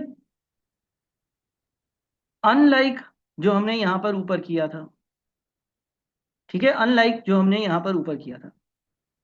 हाँ कॉन्ट्रैक्ट कैसे क्लोज होगा, देखो ओपन मार्केट से मिसाल के तौर पे कॉल ऑप्शन है, मिसाल के तौर पे लेट से कॉल ऑप्शन के लिए हम गए, कॉल ऑप्शन का क्या मतलब है, कॉल ऑप्शन का क्या मतलब है? कॉल ऑप्शन का मतलब है ऑप्शन टू बाय। आपने जिससे ऑप्शन कॉन्ट्रैक्ट किया होगा उससे चीज खरीदना, ओपन मार्केट में बेच देना। ठीक है, बात समझ रहे हो? भाई अब आपके पास एक वो पार्टी है जिससे आपने ऑप्शन कॉन्ट्रैक्ट किया है, एक ओपन मार्केट है। लेट से आप कॉल ऑप्शन के लिए जा रहे हो, कॉल ऑप्शन के हिसाब से कोई चीज आपने खरीद ली, ओपन मार्केट में उसको बेच दिया। या आपने लेट से आप पुट ऑप्शन के लिए गए हो, ठीक है ना? पुट ऑप्शन का क्या मतलब होता है? पुट ऑप्शन का क्या मतलब होता है? Option to sell. आप लोगों को लग रहा है कि ओपन मार्केट में कोई चीज सस्ती है, वो वहां से खरीद कर मैं ऑप्शन को एक्सरसाइज कर कर ऑप्शन वाले को पहना सकता हूं, उसी वक्त पहना दूंगा। ठीक है, देखो यहां पर भी बाइंग सेलिंग सेलिंग बाइंग हो रही है, जैसे ऊपर होती थी। ऊपर क्या लॉजिक थी? भाई आप 1 अक्टूबर को खरीदोगे, प्राइसेस चेंज होंगी तो बेचोगे। यहां पर यह हरकत करने की जरूरत नहीं है। क्यों नहीं है? इसलिए नहीं है क्योंकि मेरे पास एक ऑप्शन पड़ा हुआ है ना। कॉल ऑप्शन का क्या मतलब है? कोई चीज चाहूंगा तो मैं खरीद सकता हूँ, ओपन मार्केट भी एग्जिस्ट करती है, ऑप्शन कॉन्ट्रैक्ट भी एग्जिस्ट करता है। ऑप्शन कॉन्ट्रैक्ट को एक्सरसाइज किया, वो चीज उठाई, ओपन मार्केट में गए, बेच दिया। या अगर पुट ऑप्शन के लिए गए, पुट ऑप्शन का मतलब है option to sell. Open market में चीज सस्ती है मुझे लग रहा है, और पुट ऑप्शन में मैं एक्सरसाइज करके महंगे में बेच सकता हूँ। उसी वक्त ओपन मार्केट गया, चीज उठाई और पुट कर कर बेच दी। बात समझ रहे हो? ये दोनों काम, चाहे ये वाला है चाहे ये वाला है, एक ही वक्त हो रहा है। जी नहीं, हम ऑप्शन कॉन्ट्रैक्ट को सेल नहीं करेंगे। देखिए, हम ऑप्शन कॉन्ट्रैक्ट को सेल नहीं करेंगे, फ्यूचर्स को हम सेल करेंगे। हम ऑप्शन को एक्सरसाइज करते हुए फ्यूचर्स को उठाएंगे एक पार्टी से और बेच देंगे। ठीक है, ऑप्शंस और इंटरेस्ट रेट फ्यूचर्स का मतलब ये होता है कि अगर आप चाहोगे तो आप अपनी मर्जी से फ्यूचर कॉन्ट्रैक्ट्स को खरीद या बेच सकते हो। इसका सिनेरियो कर लेते हैं तो चीजें मेरे ख्याल में ज्यादा क्लियर हो जाएंगी। कर लें इसका सिनेरियो? ठीक है। अच्छा, अब वापस से सबसे पहले हमें केस देखना होगा। कौन सा केस है सर? इन्वेस्टमेंट का केस है। गौर से सुनो, यहाँ पर कौन सा केस है? इन्वेस्टमेंट का केस है। सही है, इन्वेस्टमेंट का केस है। इन्वेस्टमेंट के केस में किस चीज का खतरा होता है? किस चीज से हमें अपने आप को प्रोटेक्ट करना होता है? बताओ। इन्वेस्टमेंट के केस में क्या डर है? इन्वेस्टमेंट के केस में क्या डर है? सर, इन्वेस्टमेंट के केस में डर इस बात का है कि इंटरेस्ट रेट्स गिर ना जाएं, है ना? इंटरेस्ट रेट्स क्या हो जाएंगे? गिर जाएंगे। अच्छा, अगर इंटरेस्ट रेट गिर जाते हैं, चलो ये एक पहलू है। क्या इंक्रीज हो जाता है? क्या इंक्रीज हो जाता है? फ्यूचर्स प्राइस क्या हो जाएंगी? इंक्रीज हो जाएंगी। हाँ या नहीं? इन्वेस्टमेंट के केस में डर इस बात का होगा कि इंटरेस्ट रेट गिर जाएंगे। मैं जानता हूं कि अगर इंटरेस्ट रेट गिर जाएंगे तो जो चीज इंक्रीज होगी वो फ्यूचर्स की प्राइस है ना? मान लो मैं तुम्हें बोलूं आज से 1 साल बाद सोना महंगा हो जाएगा, गोल्ड महंगा हो जाएगा। ऐसे ही फ्यूचर्स एक चीज है, और मुझे नहीं लगता है कि इंटरेस्ट रेट डिक्रीज होगा तो फ्यूचर्स की प्राइस इंक्रीज हो जाएगी। अब मैं अगर बोलता हूं कि आज से 1 साल बाद सोना महंगा हो जाएगा, अगर आज से 1 साल बाद सोना महंगा हो जाएगा, तो इसका क्या मतलब है? इसका मतलब ये है कि एक चीज उस दिन उसका जो स्पॉट रेट होगा या ओपन मार्केट रेट होगा वो ज्यादा होगा। हाँ या नहीं? हाँ या नहीं? है ना? आज से 1 साल बाद अगर मैं बोलूं भाई सोना महंगा हो जाएगा, तो मैं ये कहना चाह रहा हूं कि आज से 1 साल बाद सोने के दाम जो ओपन मार्केट में है वो बढ़ जाएंगे। अब ये इंफॉर्मेशन मेरे पास है, ठीक है ना? मैं क्या करूंगा? इन्वेस्टमेंट के केस में मुझे पता है कि इंटरेस्ट रेट डिक्रीज हो जाएंगे, इंटरेस्ट रेट डिक्रीज हो जाएंगे तो फ्यूचर्स प्राइस ज्यादा हो जाएंगी, फ्यूचर प्राइस ज्यादा हो जाएंगी। अब अगर कोई चीज महंगी हो जाएगी, कोई चीज महंगी हो जाएगी, तो क्या महंगी उस दिन खरीद कर उस दिन महंगी खरीद कर सस्ती बेचकर कोई गेन कमा सकता है? नहीं सर, इलॉजिकल सी बात है। उस दिन जब वो चीज महंगी हो जाएगी तो सस्ते दामों बेचकर तो आपको नुकसान ही होगा, आप गेन तो कर ही नहीं सकते। नहीं कर सकते ना? गेन कैसे कर सकते हैं? गेन कैसे कर सकते हैं? अगर मुझे पता चल जाए, मिसाल के तौर पे लेट से मुझे पता चल जाए कि यार डीएचए सिटी या बहरिया टाउन का जो प्लॉट है ना, वो 6 महीने बाद जो आज 40 लाख का है ना, वो 1 करोड़ का हो जाएगा। मैं पता है क्या करूंगा, मैं एक बंदे को बोलूंगा यार तुम 6 महीने बाद डिलीवरी देना, तुम्हारे पास प्लॉट है ना, आज मुझे दे दो। या मैं उसको बोलूंगा तुम 6 महीने बाद ही प्लॉट दे देना, ये लो टोकन, पूरी पेमेंट में 6 महीने बाद करूंगा, 70 लाख में दे देना, 50 का है ना 70 में दे देना। क्योंकि मेरे जहन में क्या है कि वही चीज कितने की हो जाएगी, करोड़ की। मैं इसको 70 में खरीदूंगा, इससे इससे 70 में खरीदूंगा, ओपन मार्केट में करोड़ का होगा, बेच दूंगा। बात समझ आ रही है? देखो मुझे एक बात पता है कि एक चीज बहुत महंगी होने वाली है, तो मैं क्या करूंगा, किसी को आज टोकन मनी देकर वो चीज सस्ते दामों उसके अगर पास है, या किसी भी तरह से उसको बाउंड कर दूंगा कि वो सस्ते दामों मुझे बाद में डिलीवर करे, और फिर उसको मैं मजीद महंगे दामों में ओपन मार्केट में बेचूं। बात समझ आ रही है? इसका मतलब मैं करूंगा क्या पता है, मैं कौन से ऑप्शन के लिए जाऊंगा, पुट या कॉल? मुझे किसी को बाउंड करना है, मुझे किसी को बाउंड करना है, मुझे किसी को बाउंड करना है कि वो मुझे सस्ते दामों कोई चीज दे दे, ताकि मैं ओपन मार्केट में महंगे दामों बेच दूं। क्या करूं, कॉल या पुट? कॉल, है ना। मैं आज मैं आज ऑप्शन प्रीमियम पे कर कर एक पार्टी को, एक बंदे को ब्लॉक कर दूंगा। मैं उसको बोलूंगा ये लीजिए 200 रुपए, आपकी जो चीज 20 हजार वाली है ना, आप 6 महीने बाद 30 हजार में दे देना मुझे। वो खुशी खुशी एग्री कर लेगा। ये बात तो मुझे पता है ना कि वो जो मैं 10 हजार ज्यादा पे कर रहा हूँ और उसको खुश कर रहा हूँ, हकीकतन तो मेरी एक्सपेक्टेशंस ये कहती हैं कि वो चीज तो लाखों की हो जाएगी, तो 10 हजार इसको देने में ज्यादा क्या जा रहा है। तो हम कॉल ऑप्शन के लिए जाएंगे, ठीक है ना, हम कॉल ऑप्शन के लिए जाएंगे। अब जरा इस सिनेरियो को देख लेते हैं। यहां पर देखो, आपके पास ये ऑप्शन से रेलिवेंट जो चीजें दी हुई हैं, इस पे लिखा हुआ है option on 3 month, then are futures 500,000 contract size. तो ये बात तो वही वाली पिछली वाली हो गई, 90 कॉन्ट्रैक्ट्स होंगे। ऑप्शन प्रीमियम्स आ रहे हैं एनुअल परसेंटेजेस, एनुअल परसेंटेज में ऑप्शन प्रीमियम दिए हुए हैं, यानी कि ये जो नीचे टेबल में वैल्यूज दी हुई है ये प्रीमियम है। सबसे पहले बताएं कि इन्वेस्टमेंट के केस में कॉल के लिए जाएंगे या पुट के लिए जाएंगे। सर कॉल के लिए जाएंगे। कॉल के लिए इसलिए जाएंगे क्योंकि हम स्ट्राइक प्राइस पे चीज उठाएंगे, और फ्यूचर्स की प्राइस तो बहुत ज्यादा हो चुकी होगी, उसको मार्केट पे बेचेंगे। ठीक है। अब दिसंबर, मार्च और जून में से कौन से ऑप्शन कॉन्ट्रैक्ट्स के लिए जाएंगे? सबसे पहला ऑप्शन कॉन्ट्रैक्ट जो हमारी ट्रांजैक्शन के बाद आ रहा हो, यानी कि हम मार्च वाले कॉन्ट्रैक्ट्स के लिए जा रहे होंगे। ठीक है। अब इसमें भी दो स्ट्राइक प्राइस आ रही हैं, तो इस सवाल में 4 वर्किंग्स होंगी। कैसे 4 वर्किंग्स होंगी? एक वो वाला केस था कि बेस रेट इंक्रीज हो जाए, बेस रेट इंक्रीज हो जाए, फिर पहली वाली स्ट्राइक प्राइस, दूसरी वाली स्ट्राइक प्राइस। एक वो केस था जिसमें बेस रेट डिक्रीज हो जाए, उसमें पहली वाली स्ट्राइक प्राइस, दूसरी वाली स्ट्राइक प्राइस। बात समझ रहे हैं?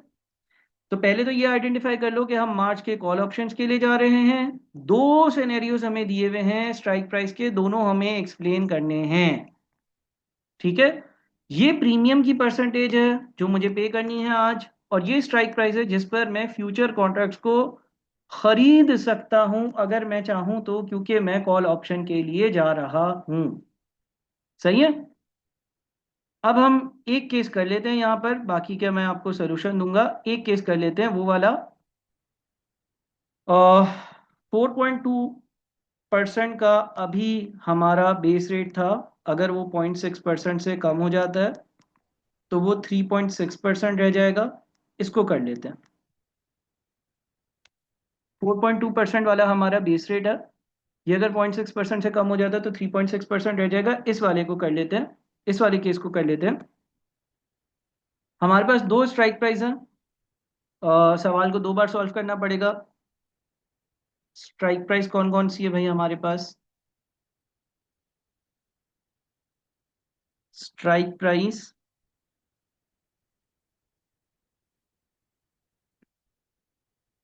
एक हमारे पास है 94.25, 95.25। 94.25, 95.25। कॉल ऑप्शन के लिए हम जा रहे हैं, इसकी लॉजिक हमने समझ ली। कॉल ऑप्शन का मतलब ये है कि अगर मैं चाहूंगा तो मैं 94.25 में, अगर मैं पहले वाले कॉल ऑप्शन के लिए जा रहा हूं, या 95.25 में अगर मैं दूसरे वाले कॉल ऑप्शन के लिए जा रहा हूं, फ्यूचर्स को खरीद सकता हूं। अच्छा, इस वाले केस में एक्सपेक्टेड फ्यूचर्स प्राइस क्या निकाली थी? इस वाले केस में एक्सपेक्टेड फ्यूचर्स प्राइस क्या निकाली थी, याद है किसी को? एक टेबल बनाया था ना, एक्सपेक्टेड फ्यूचर प्राइस क्या निकाली थी? इस वाले केस में एक्सपेक्टेड फ्यूचर प्राइस हमने 96.06 निकाली थी।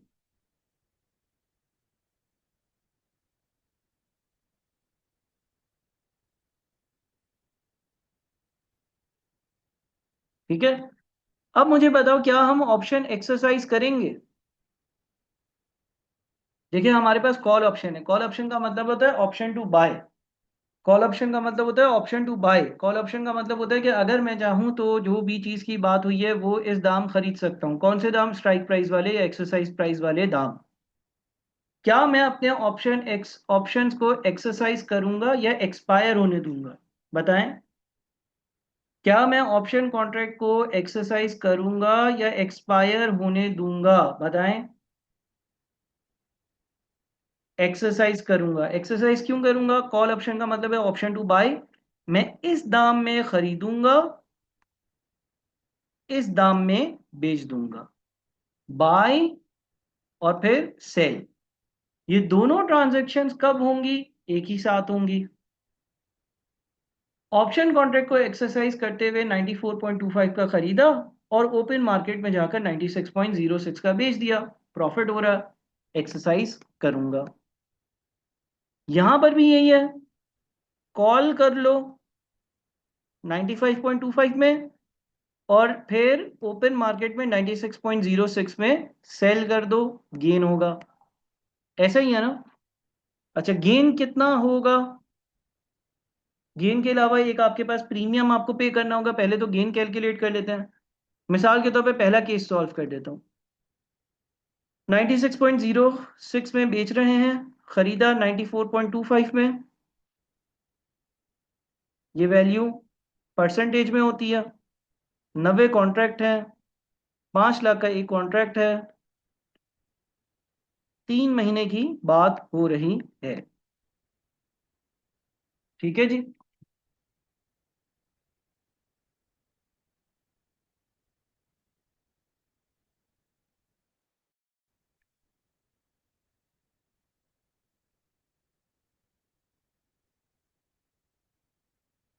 203625, ठीक है। या हम इन मिलियन में लिखें तो 0.203625 मिलियन। ठीक है जी। ये हो गया हमें ऑप्शंस एक्सरसाइज करने पे गेन। दूसरी चीज प्रीमियम की पेमेंट। अच्छा, मैं सिर्फ इसको सॉल्व कर देता हूँ, ऐसे ही सेकंड पार्ट भी सॉल्व होगा और ऐसे ही वो वाला केस इसमें बेस रेट इंक्रीज हो रहा है वो सॉल्व होगा। मैंने इसका एक्सेल पे सोल्यूशन बनाया हुआ, वो मैं आप लोगों को आज ग्रुप जो हमने बनाया उस पर भेज दूंगा। प्रीमियम का क्या है भाई? प्रीमियम जो एप्लीकेबल था 94.25 की स्ट्राइक प्राइस पर, वो 0.545 था। 0.545%, 0.545%, 0.545%।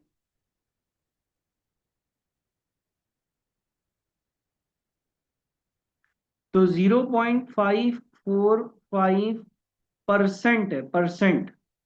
ठीक है, 0.545% जो है ये मुझे प्रीमियम पे करना पड़ रहा है। प्रीमियम की क्या कैलकुलेशन होगी? जो अमाउंट आपने हेज किया है उस पर प्रीमियम लगेगा। यानी कि अगेन 90 कॉन्ट्रैक्ट्स, एक कॉन्ट्रैक्ट 5 लाख का और 3/12। ठीक है, 0.545% इंटू 90 इंटू 5 लाख,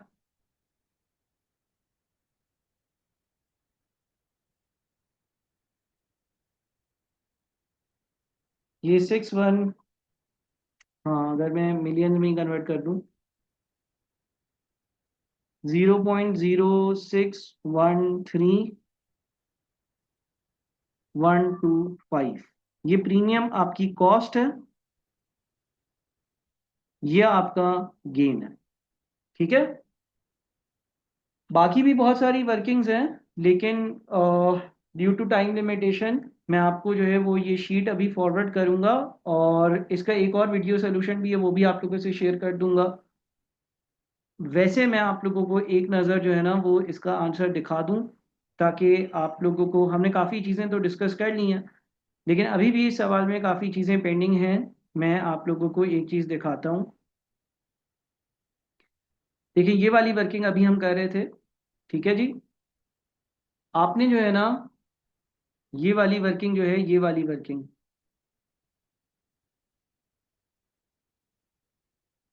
इसमें मैंने ये चीज़ अभी सॉल्व कर कर बताई है।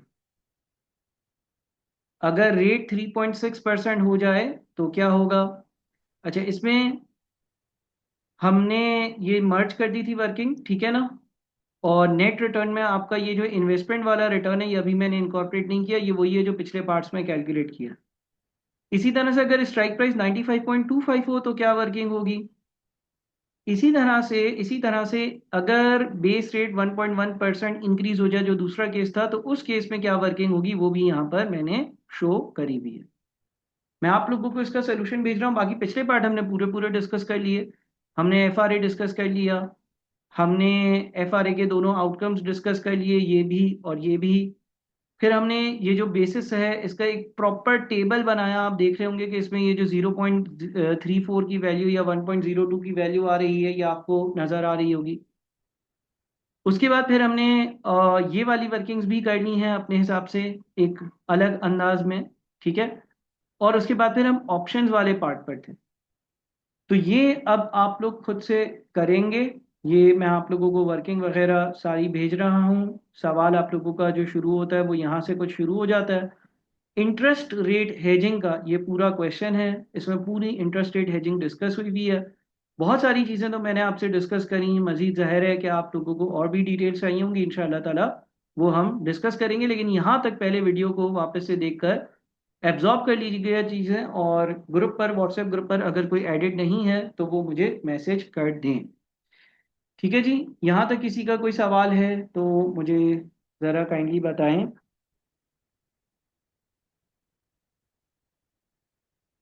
आई होप कि बातें समझ में आ रही हैं। ठीक है।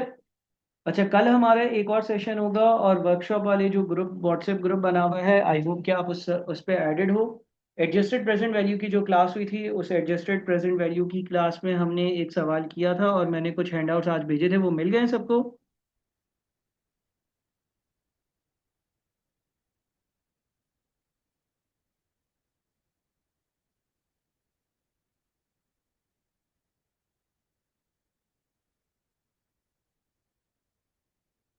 अली, आप मेरे ख्याल में व्हाट्सएप ग्रुप पर शायद एडिट नहीं हो।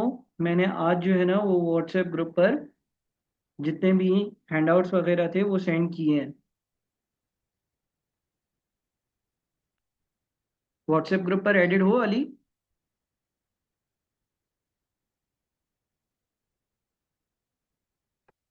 ठीक है, तो आप मुझे व्हाट्सएप कर दो, ताकि आप व्हाट्सएप ग्रुप पे ऐड हो जाओ।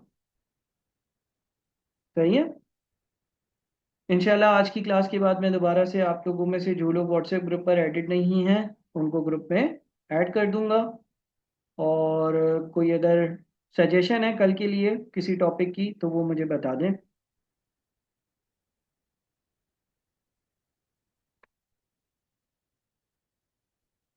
कल के लिए किसी टॉपिक की सजेशन है तो मुझे बता दें। ये वाला सवाल ज़रूर दोबारा से ठीक से कर लीजिएगा। व्हाट्सएप ग्रुप में अगर कोई एडिट नहीं है तो मेरा जो स्क्रीन है उस पर नंबर आ रहा है, आप मुझे व्हाट्सएप करेंगे, मैं आपको ग्रुप में भी ऐड कर दूंगा। बिजनेस वैल्यूएशन से आपका मर्जर्स एंड एक्विजिशन मतलब तो नहीं है, क्योंकि बेसिक बिजनेस वैल्यूएशन तो काफ़ी आसान है। शायद मर्जर्स एंड एक्विजिशन या कॉर्पोरेट रिकंस्ट्रक्शन वाला एरिया है वो थोड़ा सा टिपिकल है। तो आप उसको कहना चाह रहे हो, वो कहना चाह रहे हो? ठीक है, चलो हम इंशाल्लाह कल जो है वो उस एरिया को कर लेंगे। ठीक है जी, चलो फिर इंशाल्लाह कल मुलाकात करते हैं। कल हमारी एक और क्लास होगी, ग्रुप पर ऐड हो जाइएगा, वहाँ पर हम जो है वो चीज़ें मैं आपसे मज़ीद शेयर भी कर देता हूँ। अपने जो आप लोगों के पास पेपर्स हैं वो तो आप करें ही करें, बाकी कुछ ना कुछ ACCA के पास पेपर ज़रूर कर लिया करें, क्योंकि रिसेंट जो ट्रेंड है क्वेश्चंस पूछने का वो चेंज हो चुका है, और ये वाले क्वेश्चंस करने से इंशाल्लाह ताला आपको फ़ायदा हासिल होगा। ठीक है जी, थैंक यू, अल्लाह हाफिज़।